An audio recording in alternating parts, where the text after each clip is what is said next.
Hey everyone, welcome back to Cheapskate Watch Reviews, where I review affordable, budget-friendly timepieces that you can find online.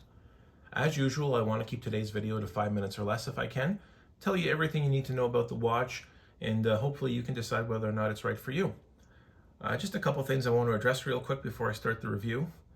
First and foremost, I just want to extend a huge thank you to everyone who supported my channel over the past year.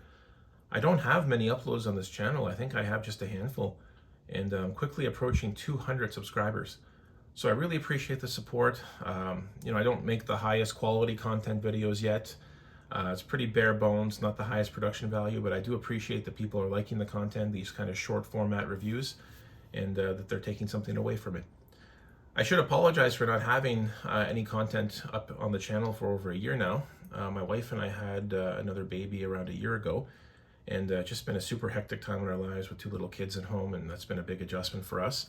But now that my little girl just turned a year old, she's becoming more independent. I'm looking forward to posting more reviews for you guys on a regular basis again, so that's something I'm really excited about too.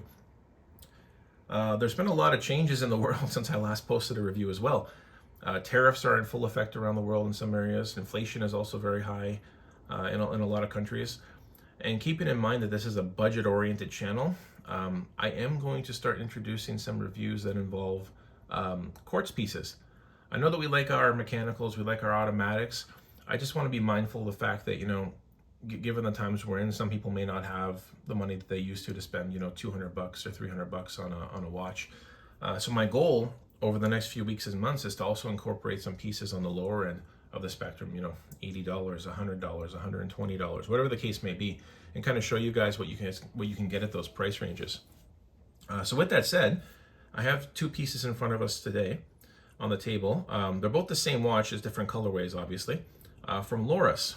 I was in my Seiko AD the other day, and they carry this brand in there, and it does have a lot of the Seiko design language. It does have some of the Seiko material choices, some of which I like, some of which I don't like, but let's get into it.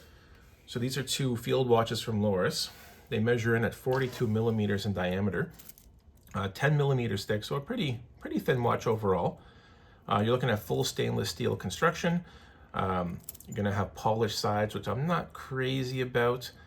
Obviously a polished bezel. You got brushed case on the top, brushed bracelet. You're gonna get a Hardlex crystal. And you know what? The Seiko does a great Hardlex crystal. It's crystal clear. There's not a lot of glare off it. I've always been a fan of it. I know some people don't really like it. They prefer their sapphire, but at this price point, and we'll get to price at the end, Hardlex is totally acceptable, and I'm happy with it. Push-pull crown at the 3 o'clock position. Super nice textured grip on the crown. You're gonna have no issues operating that crown at all. Nice crown guards on it. They do claim 100 meters of water resistance.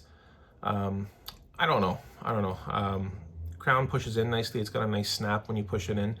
I don't know if I would test it out to nearly that much, but who knows? It could hold up to it. I'm sure the gaskets are okay in it. Like I said, it is a Seiko sub brand, so Seiko is known for having decent gaskets and good water resistance.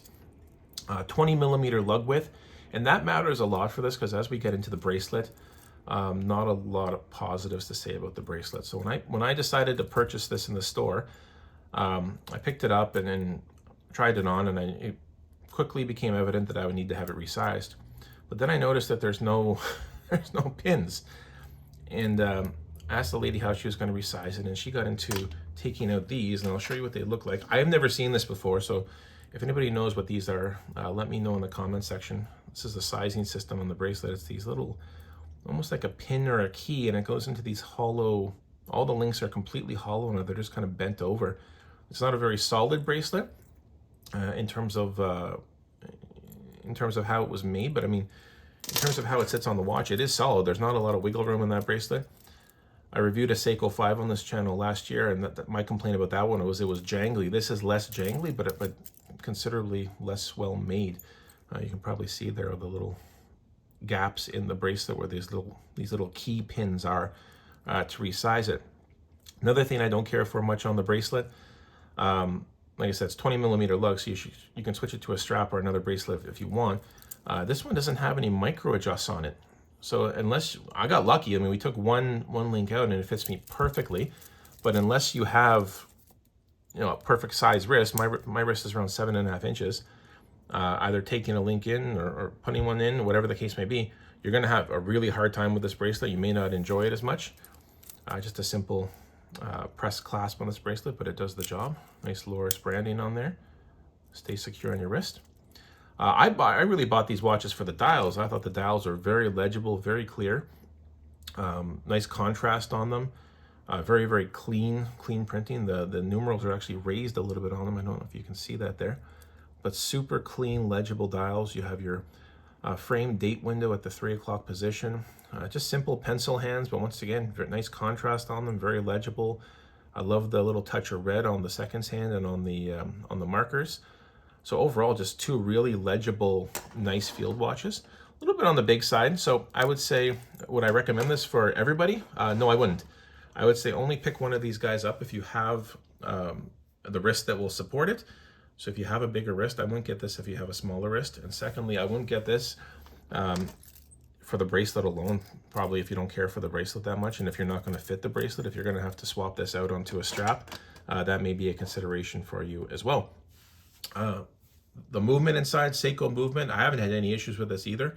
It's been very accurate, very reliable in the probably week or so that I've had these guys. So I'm super happy with it. Nothing negative to say about it there. And price point, let's talk about money here. I got these each for around $85 Canadian. So US, you're probably talking what, like around 60 bucks American to pick up one of these guys, which, like I said, I don't think it's for everybody, but I think if you have a larger size wrist and you're looking for a larger, very legible field watch with decent water resistance and a nice crystal on the front, pretty good build quality with the exception of the bracelet, I would definitely say yes. So thank you guys for checking out this review today. Leave a like, leave a thumbs up, subscribe if you feel inclined to do so, and we'll see you on the next one. Cheers.